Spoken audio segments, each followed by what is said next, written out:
In this message, you will learn the essential elements for understanding the source of your emotions. And you'll also learn how to step more fully into a deeper understanding of why you feel the way you do and how much power you truly have over your thoughts and your feelings. Hi, my name is Elari Onawa. I've been a life on purpose coach since 2003, and I'm also the author of Just Believe How Faith in Yourself Shifts Everything. If you've worked with me or attended one of my programs or read any of my books or resources, you know the importance of understanding that beautiful partnership between the mental and emotional level. On the emotional level, you get to explore and experience a wide variety of feelings. You are also alerted, guided, and may have at some point felt like you were taken over by them. If you've ever felt angry and reacted in a way that you weren't proud of or withdrew from something that mattered to you because your feelings were hurt, then you know what it feels like to be taken over or used by your emotional and mental levels. And hey, everyone in human form, and I do mean everyone, has been there and done that at some point in time. That being said, if you look at any given moment with an open mind, you know if your emotions are serving you and your true desires. And you definitely want your thoughts and emotions to serve you. In other words, you want to be in the driver's seat. You want to be coming from a higher perspective so you can interpret those feelings and choose different thoughts in a way that serves you, that serves and supports your goals and desires. We are all evolving and growing as souls in human bodies. And that means learning about and mastering the emotional and mental levels. The mental level is where we get to play with thoughts and perspectives and assumptions and conclusions and stories and intentions and beliefs. Powerful learning and transformation are accomplished when we get something on both the mental and emotional levels. This is head and heart, or the mental and emotional level, working together in a powerful symbiotic partnership. Both emotions and thoughts are energy forms. They have a wide range of frequencies that you can pick up, sense, feel, receive, nurture, cultivate, or reject. Some feel good, others feel amazing, and still others feel terrible. In order to get the gifts intended from both the mental and emotional aspects of ourselves, we need to deeply get that we are not our thoughts and we are not our emotions. You might experience them, you will experience them, we will experience them, but they are not who you are. You think, you receive and feel, but they are not you. You, on the other hand, are the one choosing. You are the one choosing. You are in the driver's seat. You're not a victim to thoughts or feelings. You are in the driver's seat. You get to choose which direction you want to go in. Getting this allows you to use your thoughts and feelings just like you use your arms to hug someone you love, or how you use your legs, you move your legs to walk in a beautiful park. They are part of who you are. They are tools to create and move from one experience to the next, but you are not your thoughts and feelings, and they are not you any more than your arms and legs are you.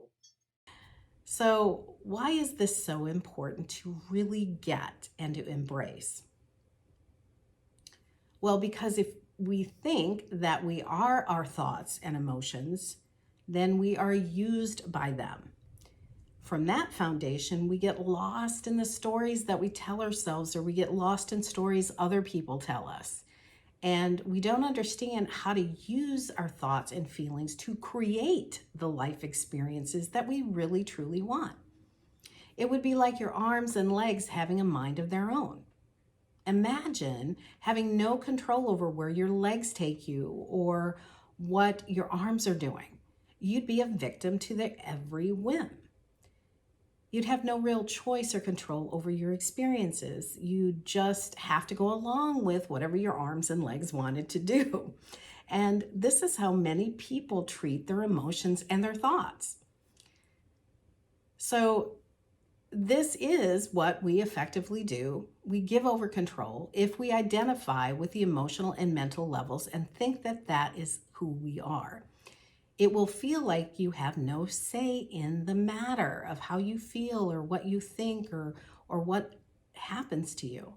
But this is never the case. You are not your thoughts and feelings. You are the one choosing and cultivating them. And life happens through you according to what you are habitually harmonizing with.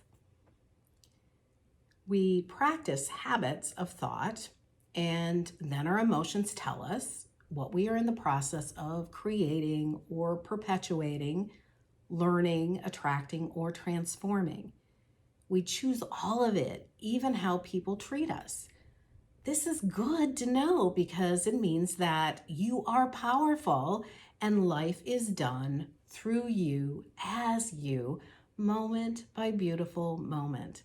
This also means that you have infinite potential and possibilities available to you.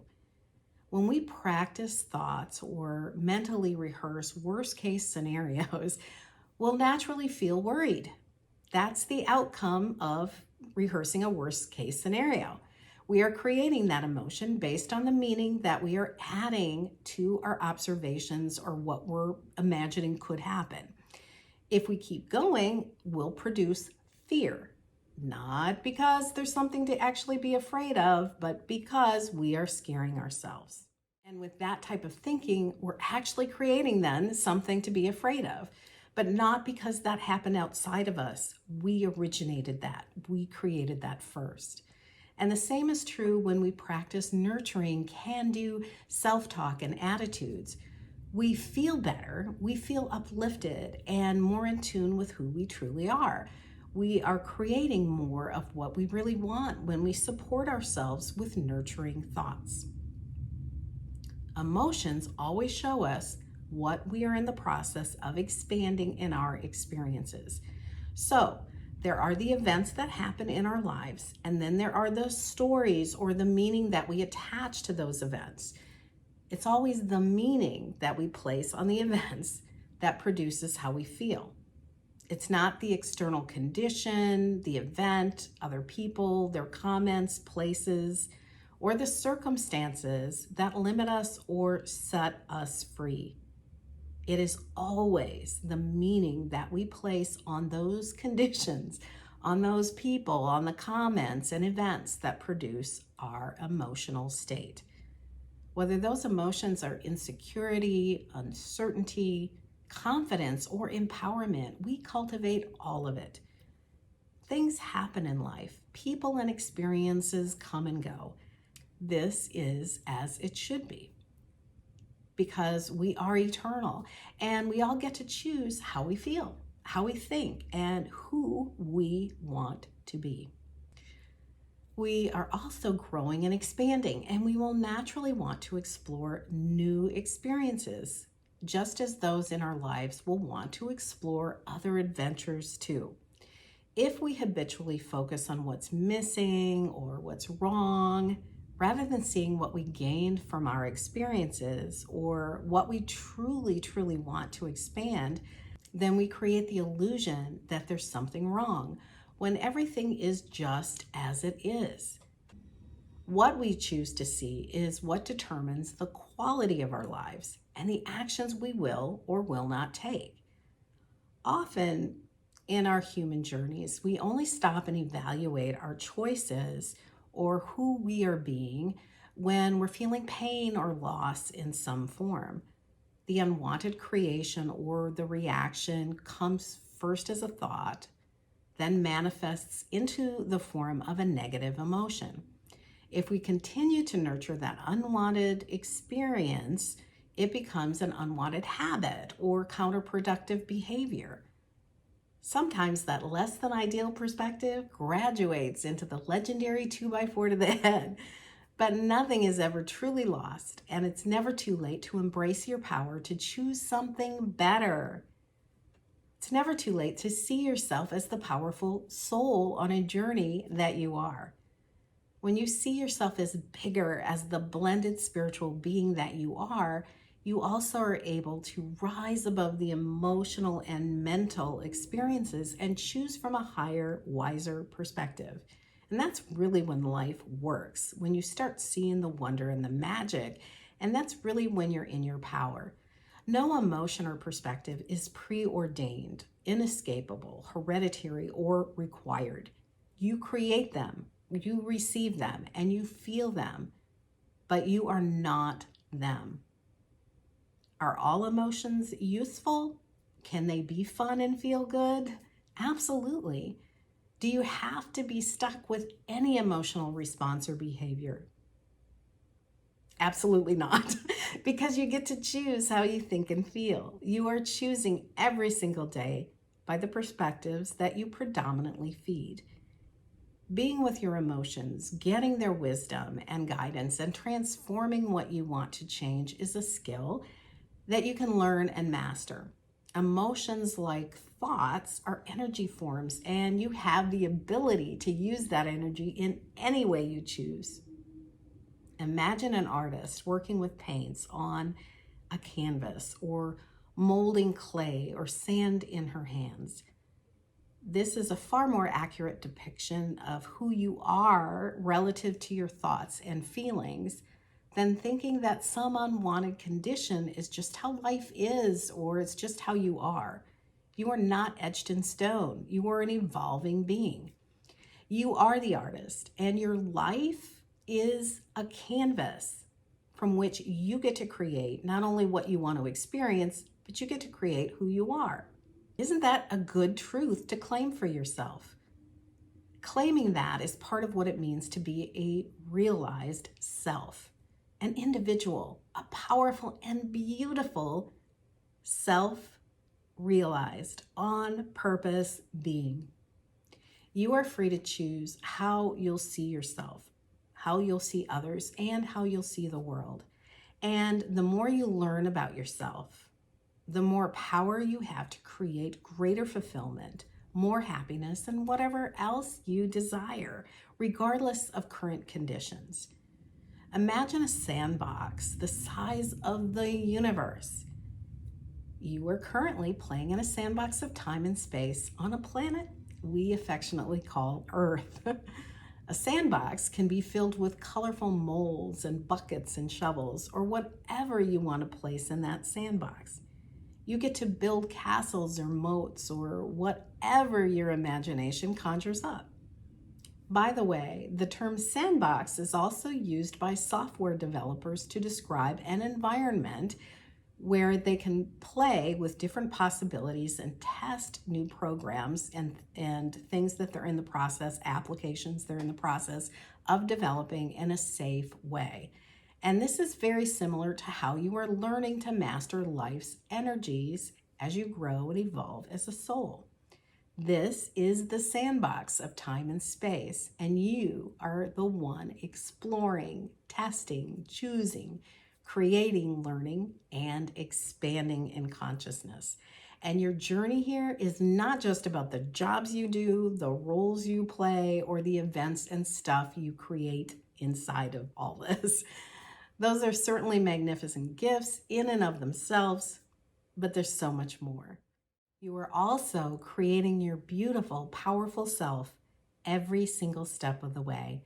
Every day you get to become what you predominantly nurture in your perspectives and attitudes about who you are and how life works and what is possible and what is not possible. You are so powerful when you own the scope and depth of your creative abilities. What a gift life is. The question is, what do you want to do with it? Are you claiming your power to choose? Are you actually choosing? Are you claiming your higher gifts? And are you using them for the greatest benefit? You can put yourself proudly in front of your canvas by starting with a powerful intention to embrace and develop more of your gifts. And be open to seeing a deeper level of truth, your soul truth. And if you are drawn to additional support and training, I'll also include a link here for you to continue on your path to more of life's beauty and magic. Life keeps getting better and better when you are aware of who you truly are and live from your higher self, from your soul perspective. And this is why self-discovery and developing powerful life skills are so important. You are creating your life and you are creating you. And this is why I do what I do as a life on purpose coach. I help you get in tune with who you truly are and then live from that perspective. And as always, if you want personal in-depth coaching for mastering an area in your life or connecting to higher aspects of yourself or living on purpose or mastering life's energies, I'm here for you. You can find out more again at the link that I mentioned before. So here's to you, and here's to your magnificence. Own it and relish it and bask in it. Bye for now.